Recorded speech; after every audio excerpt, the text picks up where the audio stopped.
Hello everyone, welcome back to my channel. कैसे हैं आप सभी? आई होप आप सभी अच्छे होंगे और D2+B की तैयारी बहुत अच्छे से कर रहे होंगे। आज मैं इस वीडियो में बात करने वाली हूँ D2+B के जनरल पार्ट के जो इंग्लिश सेक्शन है उसकी। इसमें 20 मार्क्स आते हैं टीचिंग में और नॉन टीचिंग में 40 मार्क्स आते हैं। तो इसमें फुल मार्क्स कैसे आप अचीव कर सकते हैं, इसके बाद बताऊंगी कि ये क्वेश्चन बनते हैं तो किन किन टॉपिक से बनते हैं। आज मैं उन टॉपिक्स को सारे को कवर करने वाली हूँ, कौन कौन से मोस्ट इंपॉर्टेंट टॉपिक हैं जहां से क्वेश्चन आते ही आते हैं, जिनमें से 5 टॉपिक ऐसे हैं जहां से क्वेश्चन बनते ही बनते हैं और 5 टॉपिक में से कम 10 to 14 क्वेश्चन बन जाते हैं। तो ये वीडियो का एंड तक जरूर देखना। अगर आपने ये भी 5 टॉपिक कर लिए तो आप इजीली 15 प्लस स्कोर कर पाओगे। ठीक है, देखो D2+B की किसी भी पोस्ट की आप प्रेपरेशन कर रहे हो तो इसमें जनरल पार्ट ही आपका सिलेक्शन कराएगा। आप सेकंड पार्ट यानी अपने सब्जेक्ट के पार्ट की कितनी भी तैयारी कर लो, लेकिन वो अनएक्सपेक्टेड होता है और सभी कैंडिडेट अपने सब्जेक्ट के पार्ट की बहुत अच्छे से प्रेपरेशन करते हैं। बात उठती है फर्स्ट पार्ट की। जिसका फर्स्ट पार्ट अच्छा होता है उसके सिलेक्शन को कोई नहीं रोक सकता है। तो आपको फर्स्ट पार्ट में 85 प्लस स्कोर करना है। ठीक है, तो वो कैसे? तो फर्स्ट पार्ट में आपके पास में 85 प्लस की तैयारी होनी चाहिए। ठीक है, तभी आप इजीली सिलेक्शन ले पाओगे और इसको इजीली ही अचीव किया जा सकता है मेरी स्ट्रेटजी से चलोगे। जैसे जैसे मैं बता रही हूँ हर सेक्शन में उस तरीके से आपने प्रेपरेशन की तो आप आसानी से 85 स्कोर इजीली कर पाओगे। इससे पहले मैं 9 अप्रैल को, ठीक है, 9 अप्रैल को क्या है, जनरल पार्ट की हिंदी में 20 आउट ऑफ 20 कैसे अचीव करें उसकी वीडियो मैं अपलोड कर चुकी हूँ। आप प्ले लिस्ट में जाकर के चेकआउट कर सकते हैं। मैं इसी तरीके से रीजनिंग के टॉपिक्स, मैथ्स के टॉपिक्स, जीएस जीके के टॉपिक्स की वीडियो अलग अलग सेपरेट बनाती जाऊंगी और जो प्ले लिस्ट है उसमें ऐड करती जाऊंगी, तो आप उनको वहां पर चेकआउट कर सकते हैं। इसके बाद मैं बताऊंगी कि जो इंग्लिश सेक्शन है इसकी तैयारी आप किस बुक से करोगे, जहाँ से ये टॉपिक्स आते हैं और जहाँ से आप तैयारी करोगे वहाँ से क्वेश्चन बनते हैं। यूट्यूब चैनल सजेस्ट करूंगी, ठीक है, जहाँ से आप तैयारी कर सकते हो। स्टडी करने के साथ साथ प्रैक्टिस कहाँ से करनी है वो सब मैं इस वीडियो में कवर कराऊंगी। तो वीडियो को एंड तक जरूर देखना। वीडियो को लाइक कर देना, चैनल पर पहली बार है तो चैनल को सब्सक्राइब जरूर कर देना। इसी चैनल पर मैं फर्स्ट पार्ट के PYQ जल्दी ही स्टार्ट करने वाली हूँ, तो आप इस चैनल को सब्सक्राइब कर सकते हैं और मेरे साथ जुड़ सकते हैं। PYQ हमारी सिलेक्शन के लिए बहुत मोस्ट इंपॉर्टेंट होते हैं। अगर आप कितनी ही स्टडी कर लो और PYQ नहीं करोगे तो आपका सिलेक्शन रुक सकता है।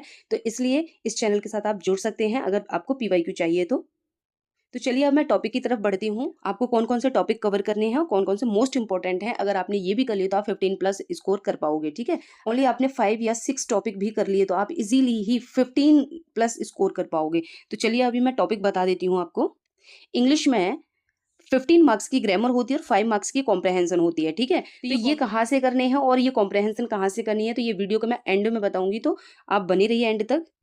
ये है टॉपिक। फर्स्ट टॉपिक है synonym, antonym, idioms and phrases, one word substitution, ठीक है, और सेंटेंस अरेंजमेंट। ये 5 टॉपिक ऐसे हैं, अगर आपने ये टॉपिक कर लिए तो आप 10 से लेकर के 14 क्वेश्चन आप यहीं से अचीव कर लोगे।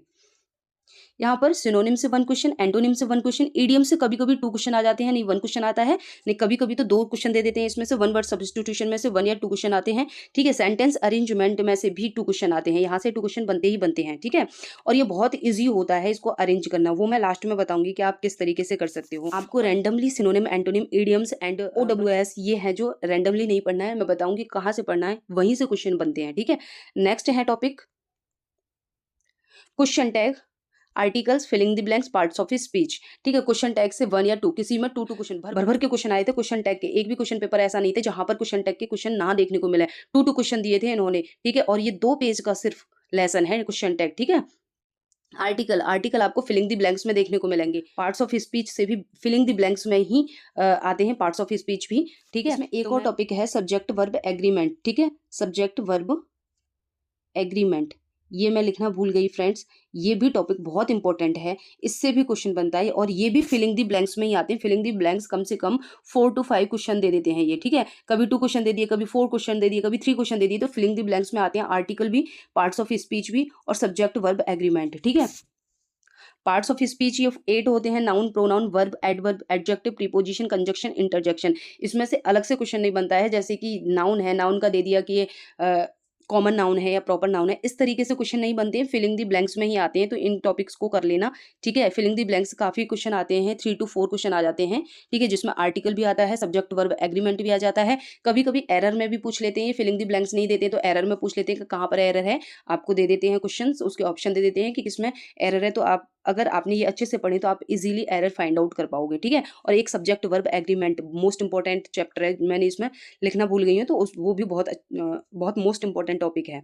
फिर इसके बाद आती है 5 मार्क्स की कॉम्प्रहेंशन, ठीक है, ये आती है। अब मैं आपको बता दूं ये कॉम्प्रहेंशन कहाँ से करनी है। कॉम्प्रहेंशन की कोई बुक नहीं लेनी है, कुछ भी नहीं करनी है, आपको ओनली पीवाईक्यू सॉल्व करनी है, ठीक है। पीवाईक्यू डेली बेसिस पे आप एक नियम बना लो कि मुझे एक कॉम्प्रहेंशन सॉल्व करनी है, ठीक है। अब कॉम्प्रहेंशन में यहाँ पर एक वोकैब का भी दे देगा क्वेश्चन, या तो वो एंटोनिम दे देगा या फिर सिनोनिम दे देगा, ठीक है। और एक क्वेश्चन आ रहा है अभी रिसेंट में टॉपिक से रिलेटेड कि ये जो वो किस थीम पर आधारित है, किस थीम पर बेस है, तो उसके एक क्वेश्चन उससे कॉम्प्रहेंशन में दे देता है। तो इसको आप जब भी कर पाओगे जब आप डेली बेसिस पे कॉम्प्रहेंशन सॉल्व करोगे, ठीक है। इसके बाद में बाकी के टॉपिक कहाँ से करने हैं, देखो ये वाले टॉपिक है ना, ये वाले 4 topic, antonym, synonym, idiom phrases and OWS, ठीक है। मैं यहाँ पर लिख देती हूँ जयदीप सर, ये मैं कोई प्रमोशन नहीं कर रही हूँ, लेकिन इनका जो कंटेंट है वो कैब का बहुत अच्छा है। और आप जब पढ़ोगे, आपने 10 वीडियो भी देख ली ना इनकी प्लेलिस्ट में जाकर के, 10 वीडियो देख ली, वहीं से आप फाइंड आउट करोगे, फिर आपने पीवाईक्यू किए तो आपको पता चल जाएगा कि वो कैब यहीं से पूछी जा रही है। तो जयदीप सर का एक चैनल है, वहाँ पर प्लेलिस्ट बनी हुई है, सिनोनिम की अलग, एंटोनिम की अलग, इडियम्स एंड फ्रेजेस की, OWS की अलग, ये चारों की प्लेलिस्ट है। इन चारों की प्लेलिस्ट में जाकर के आप यहाँ से तैयारी कर लो, आंख बंद करके मैं कह रही हूँ, बहुत अच्छा कंटेंट है। जाकर के यहाँ पर 10-10 वीडियो भी आपने देख ली तो वहीं से क्वेश्चन फंस जाएगा, ठीक है।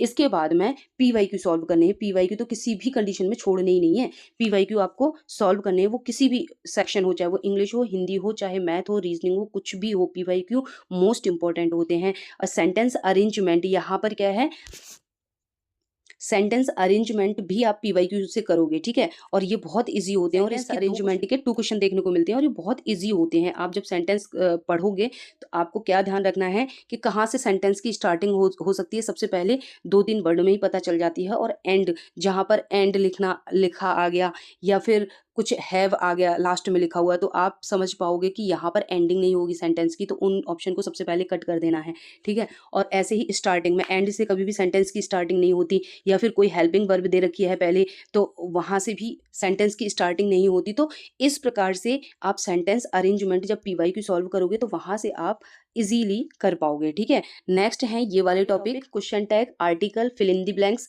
Parts of speech. Filling the blanks को आप पीवाईक्यू से करोगे, ठीक है। आप ये वाले टॉपिक करोगे, और सब्जेक्ट वर्ब एग्रीमेंट, ये नीतू मैम की बुक आती है, ठीक है। ये बहुत अच्छी बुक है कंपटीशन के हिसाब से, तो ये नीतू मैम की बुक को आप, मैं सजेस्ट करूंगी कि ये वाली बुक ले लो। वहाँ ये 2 पेज का है सिर्फ क्वेश्चन टैग, कहाँ पर अगर स्टार्टिंग में पॉजिटिव है तो लास्ट में वो नेगेटिव हो जाएगा, और पहले अगर स्टार्टिंग में नेगेटिव है तो लास्ट में वो पॉजिटिव हो जाएगा सेंटेंस। कुछ नहीं, बहुत ईजी है, और इसमें से 2 क्वेश्चन देखने को मिलेंगे आपको क्वेश्चन टैग से, ठीक है। ऐसे ही आर्टिकल हो गया, पार्ट्स ऑफ स्पीच, जितने भी ये वाले टॉपिक है ना, ये सारे के सारे टॉपिक आप नीतू मैम की बुक से कवर कर सकते हो, ठीक है।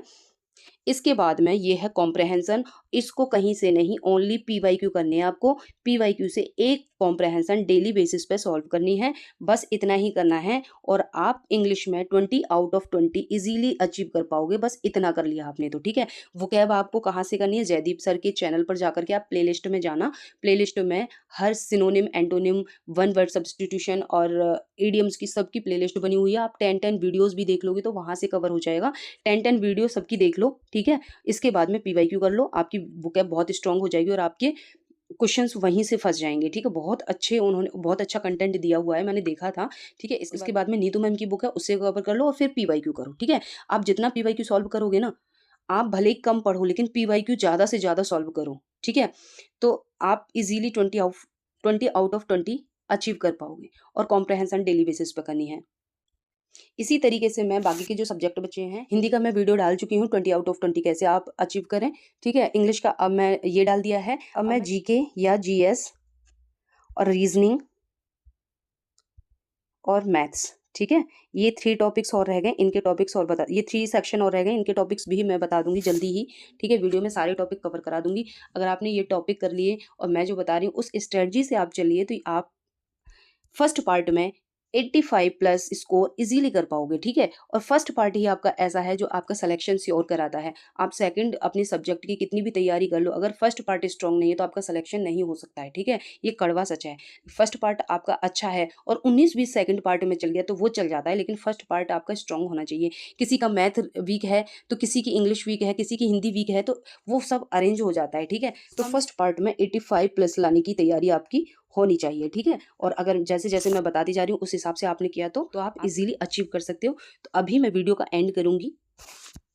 वीडियो को लाइक ज़रूर कर देना। चैनल पर पहली बार हैं तो चैनल को सब्सक्राइब ज़रूर कर देना। अभी मैं वीडियो का एंड करूँगी। अभी के लिए इतना ही, फिर मिलूँगी नेक्स्ट वीडियो में। अभी के लिए बाय बाय।